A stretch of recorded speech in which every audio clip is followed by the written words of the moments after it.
252 કિલોમીટરની ઝડપે આવેલા વાવાઝોડાએ ભારતના મિત્ર દેશમાં મચાવી તબાહી, 5 લોકોના મોત।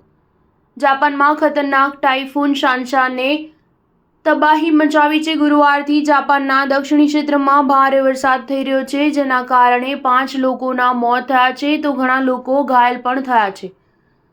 સ્થાનિક મીડિયા અનુસાર પ્રશાસને લોકોને ઊંચા સ્થાનો પર જવાની અપીલ કરી છે। સ્થિતિ એવી છે કે ભૂસ્ખલન અને પૂરનું જોખમ વધી ગયું છે।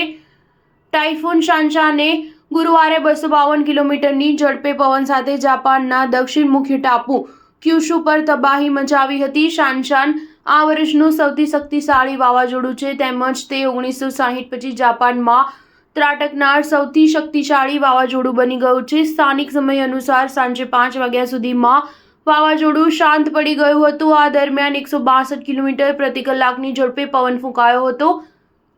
હવામાન વિભાગે જણાવ્યું હતું કે વાવાઝોડાને કારણે સમગ્ર ક્યુશુમાં ભારે વરસાદ થયો હતો અને બાદમાં વાવાઝોડું હોન્શુ ટાપુ તરફ આગળ વધ્યું હતું। મીડિયા રિપોર્ટ અનુસાર વાવાઝોડાને કારણે 5 લોકોના મોત થયા છે।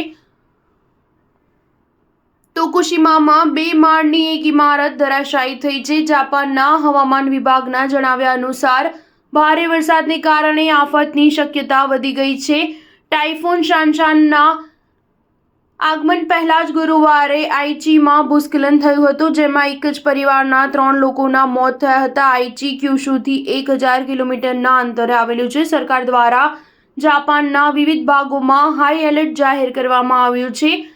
50 લોકોને સલામત સ્થળે ખસી જવાની સલાહ આપવામાં આવી છે। જાપાનના હવામાન વિભાગના જણાવ્યા અનુસાર ક્યુશુમાં 80થી વધુ લોકો ઘાયલ થયા છે। સ્થાનિક અહેવાલો અનુસાર મિયાઝાકીમાં 200થી વધુ ઇમારતોને નુકસાન થયું છે અને 25થી વધુ ઘાયલ થયા છે, તેમજ ટોર્નેડોમાં કેટલાક લોકો ઘાયલ થયા હોવાના અહેવાલ છે। ક્યુશુમાં વીજળી વિભાગે માહિતી આપી છે કે 1.87 લાખથી વધુ ઘરોમાં વીજળીનો પુરવઠો પ્રભાવિત થયો છે। સ્ટાર ન્યૂઝ 7 હંમેશા સચ્ચાઈની સાથે।